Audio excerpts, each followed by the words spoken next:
بسم الله الرحمن الرحیم. نن مونږه د کلاس 9 بایولوژي لیکچر نمبر 4 ډیسکس کوو. د دې نه مخکې مونږه لیکچر 1 لیکچر 2 او لیکچر 3 چې هغه الریډي ډیسکس کړي دي. ها برانچز اف بایولوژي لا کنټینیو دي. ټیک شو. 4 نمبر برانچ دی هغه اناټمی دی. اناټمی څه ته وایي؟ The branch of biology in which we study the internal structure of organism is called anatomy. اناټمی د بایولوژي هغه برانچ دی چې په دې کې موږ د یو ارګانیزم انټرنل سټرکچر سټډي کوو. انټرنل سټرکچر مطلب دا دی چې ارګانیزم موږ دندې نه سټډي کوو. ټیک شو.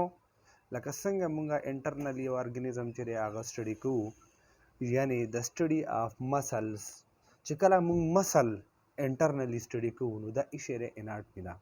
یا موږ انټرنلی برین سټډي کوو، یا موږ هارت چې دی هغه دندې نه سټډي کوو. ځکه که ته وګورې برین شو، هارت شو، مسل دا انسایډ اف د باډي وي. ټیک شو. دغه شانې دنده ته سټمک سټډي کولی شي، انټسټاین سټډي کولی شي، لنګس چې دی هغه ته سټډي کولی شي. 5 نمبر برانچ چې کوم دی هغه هیسټالوجي ده. The branch of biology which deal with the study of composition, structure and functions of tissue. دا د بایولوژي هغه برانچ دی چې په دې کې موږ د ارګانیزم کمپوزیشن سټډي کوو. یعنی ارګانیزم کې دنده چې کوم ټیشوز دي د هغې کمپوزیشن مطلب بناوټ سټډي کوو چې دا د څه نه جوړ دی، څنګه جوړ دی. ټیک شو. سټرکچر د هغې بیا ساخت سټډي کوو او فنکشن د دغه ټیشو سټډي کوو، لکه دغه ټیشو څه کارونه دي. ټیک شو. فار ایگزامپل اپیتیلیل ټیشو شو یا نروس ټیشو شو. ټیک شو. دا به موږ سټډي کوو. اپیتیلیل ټیشو کمپوزیشن سره، سټرکچر سره او د دې کار سره. نروس ټیشو کمپوزیشن، سټرکچر او د دې فنکشن سره. نو دې ته څه ویل کېږي؟ هیسټالوجي. ها نیکسټ برانچ دی هغه امبریالوجي دی.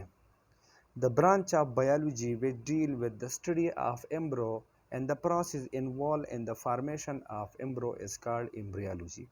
دا د بایولوژي هغه برانچ دی چې په دې کې موږ سټډي کوو د امبرو په باره کې چې امبرو به څنګه جوړیږي. ټیک شو. او کم داسې پروسس دي چې د هغې په ذریعه دغه امبرو چې دی هغه جوړیږي. ټیک شو. دې ته څه ویل کېږي؟ امبریالوجي. ها اوس امبرو څه ته وایي؟